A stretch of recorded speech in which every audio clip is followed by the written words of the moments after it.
everyone. This is Kait. Welcome back to another episode of the Omnichannel Marketer. I'm excited to have Yannis Varellas here on the show today. Yannis is the founder and CEO of OLYRA, the first ever organic and nutritious breakfast biscuits. Hi, Yannis. How are you? Hello, Kait. I'm excited to be here. Thank you very much for the invitation. I'm super excited to tell your story. Why don't you start there? Tell us a little bit about your background, your personal story. Sure.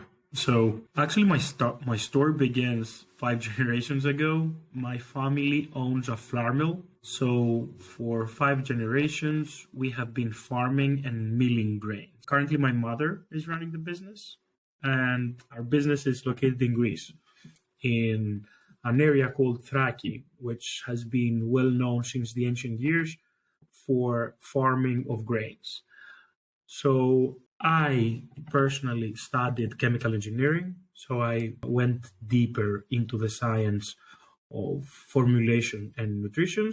And basically, when I started working for our family business, my goal was to try and bridge these two. So how can we use our knowledge and our heritage along with my scientific background to bring something new to the market? And we realized that there was a whole new category, the breakfast biscuits category, created by Belvita, and there was nothing there as a good for you breakfast biscuit. So we are working with our farmers here in Greece, where I'm currently at actually, to farm our grains, 4 grains actually, that were the foundation of ancient Greeks' diet. Then we are stone milling these grains in order to keep the full nutritional attributes of these proprietary grains, and we're producing our family of products of breakfast biscuits. Okay. And so tell me a little bit more about where the brand is today. So the whole idea generation, when I saw the aha moment for me, it was like 7 years ago when I saw the big opportunity on the breakfast biscuits and I had the idea of creating the first good for you breakfast biscuit with these 4 ancient grains. And it took me 2 years to actually bring these products to life. So the product development phase was long, and I thought that this was the most difficult phase, which was not. Obviously, bringing the product to market is more difficult. And then beginning of 2018, so 5 years ago, I flew all the way from Greece to the United States to try and figure out how can we actually bring our products in front of customers. And fast forward today, so 2018, which was our first year, just to give you an idea, I was going around trying to sell our products in independent stores. And so my main channel, my main focus was retailers and initial independent stores. But then soon I realized that this was not scalable. So we had to go after larger grocery chains, and we started expanding in that channel. In 2018, we did 200K and this was actually bootstrapping. I was mainly in New York. And since then, we have been growing both our distribution as well as our number of SKUs. So we're super excited that since 2018, we have been doubling both our sales as well as our units sold. So from 200K in 2018, then we did 400K, 800K. 2 years ago, we did 2 million, and 2022, we did a bit more than 4 million in terms of gross revenues. So you started in independent retailers.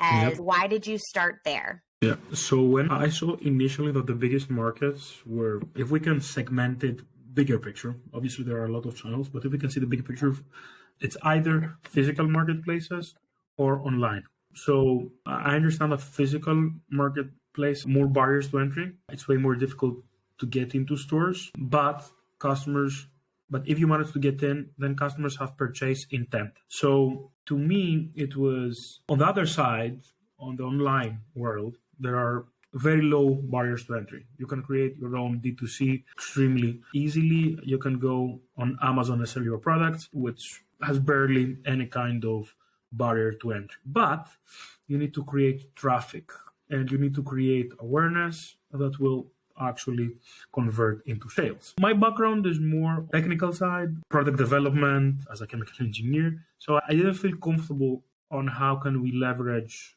all these different channels to create traffic online and create sales. So to me, it was chaotic. It was so many different social media and so many different tactics.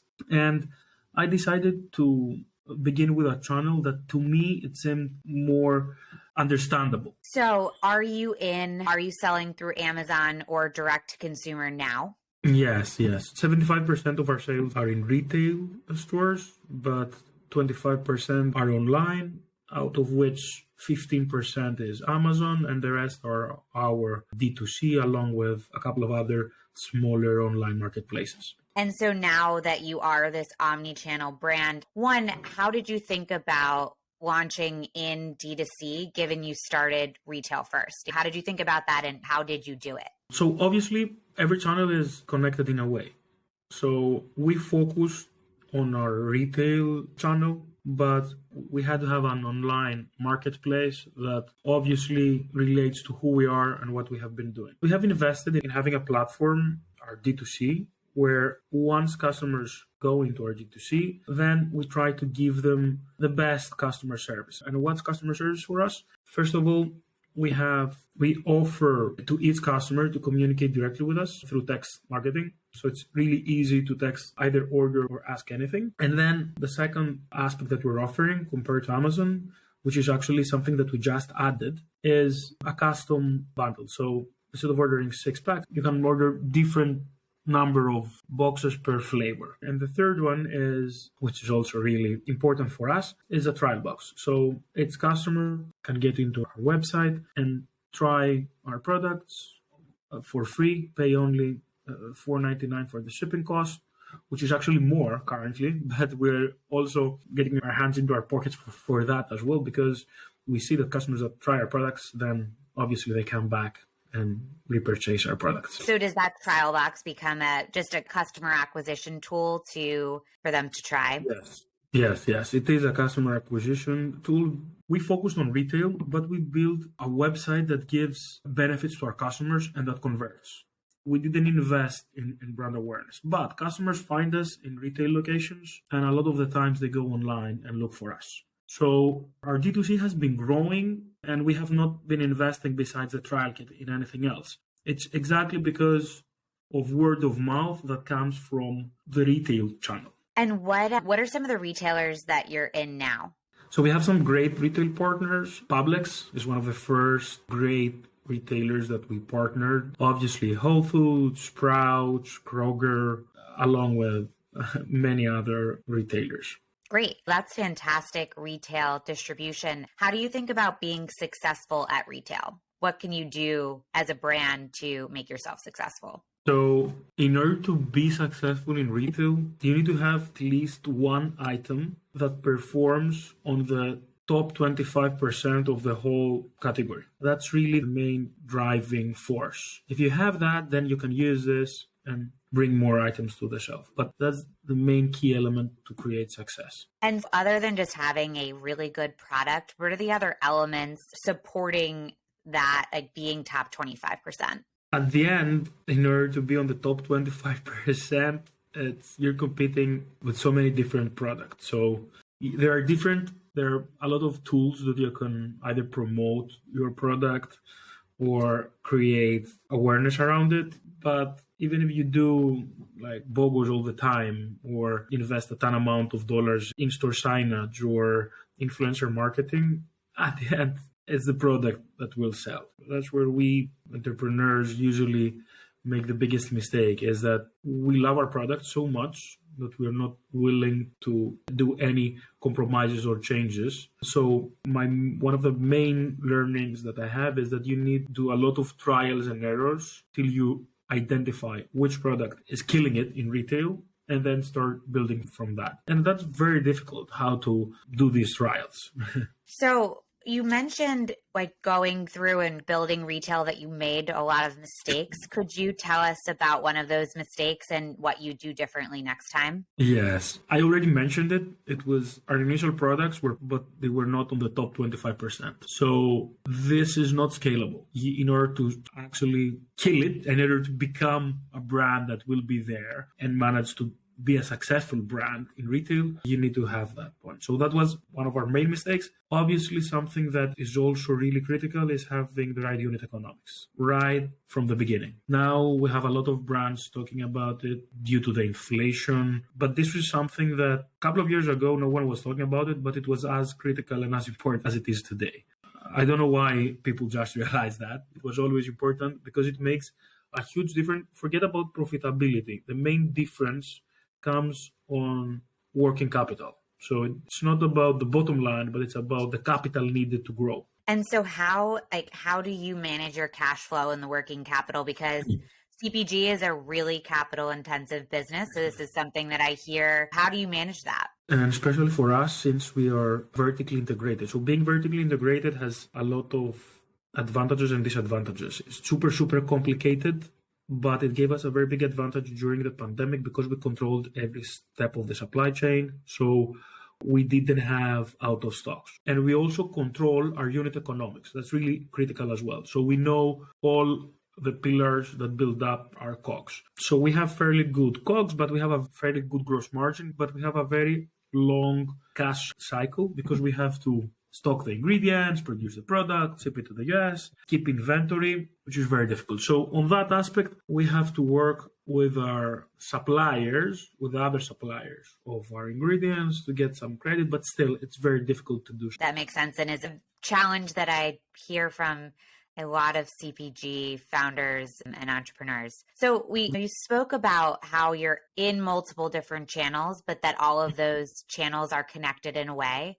What are the ways that you as a brand think about connecting or bridging that end-to-end omni-channel experience for your customers? So every channel, as I mentioned, they're connected. And it's for us, it's grocery retail, it's club, it's food service. And for us, food service is corporate offices, it's universities and travel. And then it's our own D2C and other online marketplaces, including Amazon. So I would say something that we need to better work on and focus more is geographic concentric circles. So try and create awareness through different channels in certain geographic areas. If you're going to focus on your paid advertisement online, do this in parallel with where you have Costco distribution, for example.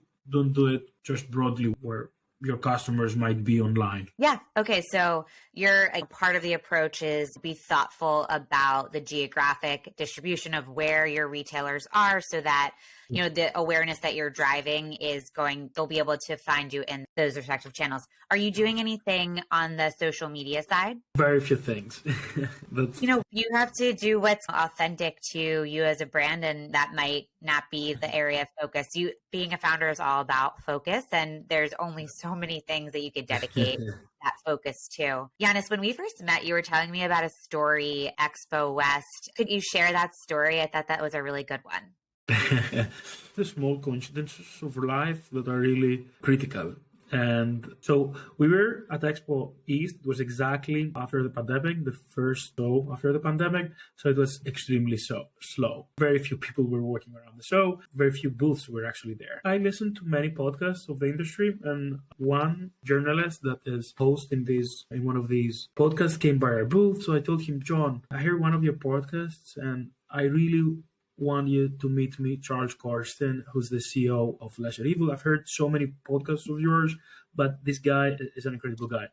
And he was like, are you kidding me? This is Charles. He was that moment, he was at our booth. So I was like, oh my God, you're Charles. That's incredible. And Charles was so honest, but also so genuine as well. He said, give me a few samples and let's walk to my booth and I'm going to give around samples. And if our people like your products, then I'm going to help you in any way I can. So he brings product with him. We go to his booth. I was so stressed to see what the outcome would be. And the moment that we arrived at his booth, a couple of his team members started, without trying the product, ask if I'm Yannis from OLYRA because they like so much our products and they are already customers of our products. Oh.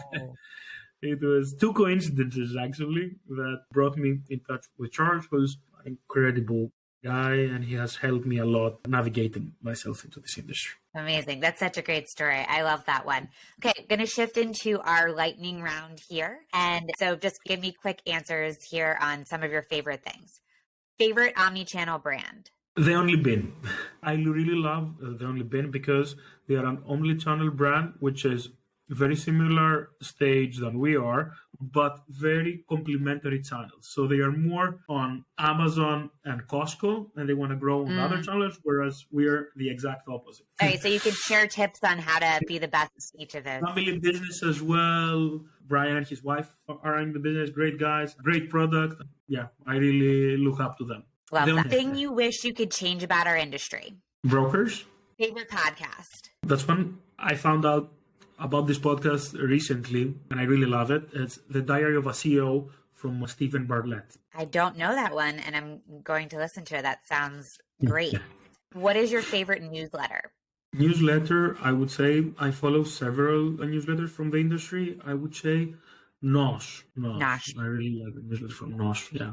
Favorite social media channel? I would say LinkedIn, but also I want to add on that. Slack is not a social media platform, but there is a community within Slack called the Startup CPG community, which has an incredible community on Slack. And I believe that anyone can learn a lot from this amazing group of people there. Amazing. Thank you for sharing that. Favorite book? I just started reading it. It's actually from Aristotle. It's a book written in the ancient years. It's called Ithika Nikomachia. And it's philosophy, ancient Greek philosophy. And then favorite event you're excited about going to this year? Expo West.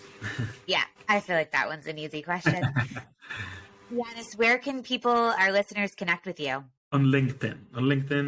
I'm easy to find. I'm not very active in terms of posting, but anyone can connect with me, and I'd love to connect with anyone that we can share experiences. Perfect. Yannis, thank you so much. I really enjoyed hearing your story. Thank you, Kate. Thank you very much for having me. If you liked this podcast, follow me and the Bridge page on LinkedIn and Twitter for hot takes and tactical advice. If you really loved today's episode, we'd love a review on the podcasting platform of your choice, Apple Podcasts or Spotify. Thanks for listening.